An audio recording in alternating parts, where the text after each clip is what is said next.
I'm going to demonstrate today how to make a dragonfly with freezer paper templates. Here's a mini of the picture that I'm going to teach next week. It's going to be a 12 by 16, and this is the target for which we're shooting. It's a little like 4.5-inch dragonfly. All right, so one of the things that I do with my fabric is to back, and we'll come on down here and look. I'm backing fabric. All the fabrics that I'm using today are backed with Wonder Under. And it's a two-sided adhesive. I have a little strip for another project that I got ready. And 1002, 1003, 1000. 1002, 1003, 1000. The nice thing about Wonder Under is that you can piece it. I didn't have quite enough, and I could piece this and finish backing it. So all of the fabric you see again is backed with Wonder Under. And that backing has to be taken off once it cools. So the first step that my students will do is after they receive their templates, they'll take some paper scissors and they'll cut 4 strips apart. This is a 4-wing body. These are upper wings. These are lower wings. And then a dark green body that goes between the wings. And it works a little better if you cut the excess freezer paper. Now the wax side is down and I've drawn on the top side. If you cut the excess off until there's only about 1/4 of an inch. So I've done that to save a little time and having you watch it. So I have 4 pieces of fabric, 4 freezer paper templates. I have the 4-wing body, and I have a piece, I call it grape fabric because there's actually grapes on it. It's purple and green, has some greens in it. Now I have all of the lines. I have an ironing board. I have a piece of parchment paper. Actually, it's the refuse from the back of Wonder Under. Then I have my fabric that is Wonder Underside down, so the sticky is down and it doesn't stick very permanently to the parchment paper. Then I have the waxy side down of the freezer paper, and I compress. So iron, freezer paper, fabric, and 5 seconds or so. Now, let's see, I'll do the next piece. I have kind of an apple-colored satin. Wonder Underside down. And again, the parchment, or the freezer paper has waxy side down. It adheres just temporarily, so that's nice. I have some sage-colored satin. That'll be the small wings.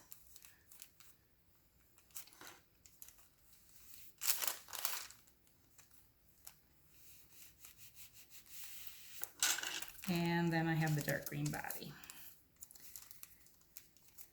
All right, get that centered.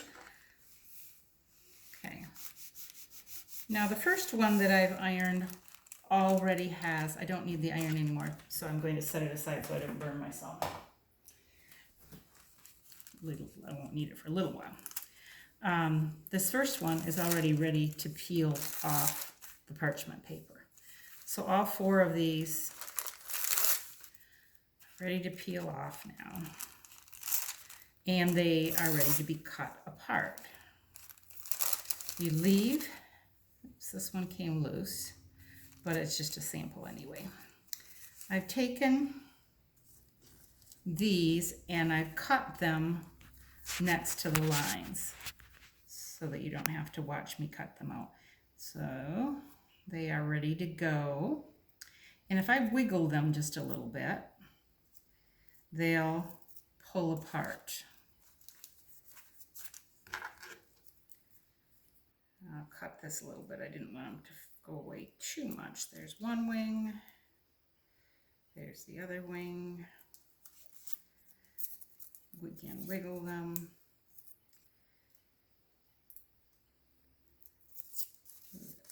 pretty kind of apple green. And then I have my sage green wings.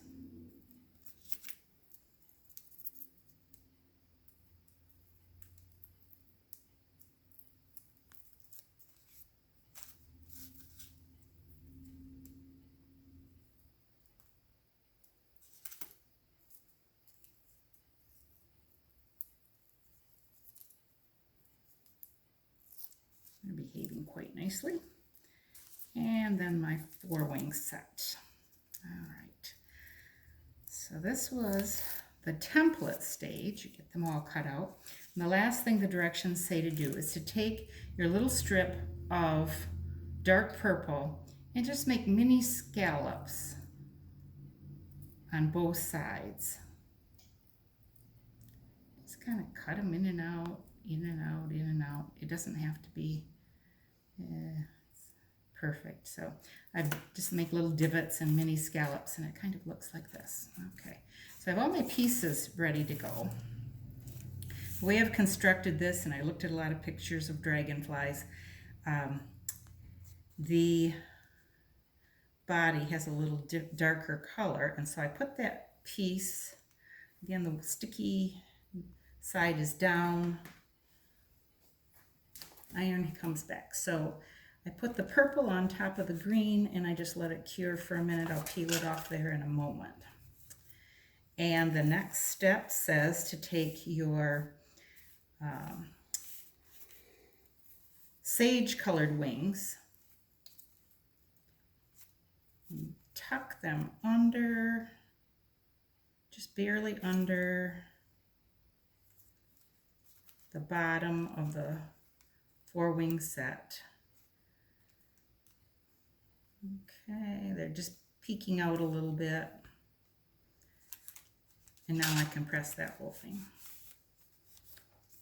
Okay, now I'm going to press just the head of the dragonfly. As I was making it, I had some tulle and I rounded the edges off. They're about 2 inches. You pinch press the flat edges and you put first one side and then the other just below the head, and so they just look little pop-ups. And so I'm going to press first the left side, I'm going to pinch press, just kind of wad them together. It's got a little wing, and it'll just make the wings stand up. Tuck that under there. Now press that down. Okay, so they're little dark purple wings. Now I have, lastly, my kind of apple green wings. I put first the left side, a little bit to the left of center, and I'm going to take just the tip of the iron and press the wing so it has a 3D effect. And then I'll get the other wing. So I'm leaving a space in the center. Get that, just that, use the very tip of the iron. Okay, we're getting close. And now I have some rock sand base stick glue. And I think I'll put that iron down. The burns from the iron don't feel great. Rock sand has a really small applicator, and I'm going to put a thin bead all the way up the body. That works. And I've cut just a little bit of pearl, and sometimes it's not particularly straight. I'll try to put it down, and if it doesn't stay in place, I'll let the glue dry for a little while and then I'll straighten it out. But there's that body. I think it's just a tad long. Yeah, it's wanting to bend. And so I have to let that glue dry a little bit before it gets tacky enough to make it stay. So that's the general idea. Oops, that's behaving pretty well, that part of it, but the bottom end doesn't. I have 2 sequins. I'll put a dot for each eye, and then I brought my tweezers along, and I'll set that right where the eye goes. Now, I don't know where the other sequin went. It went hither and yon. When I find it, I'll go ahead and put the other eye on. But that is the construction of the Dragonfly. And again, this is what it looks like with 2 eyes.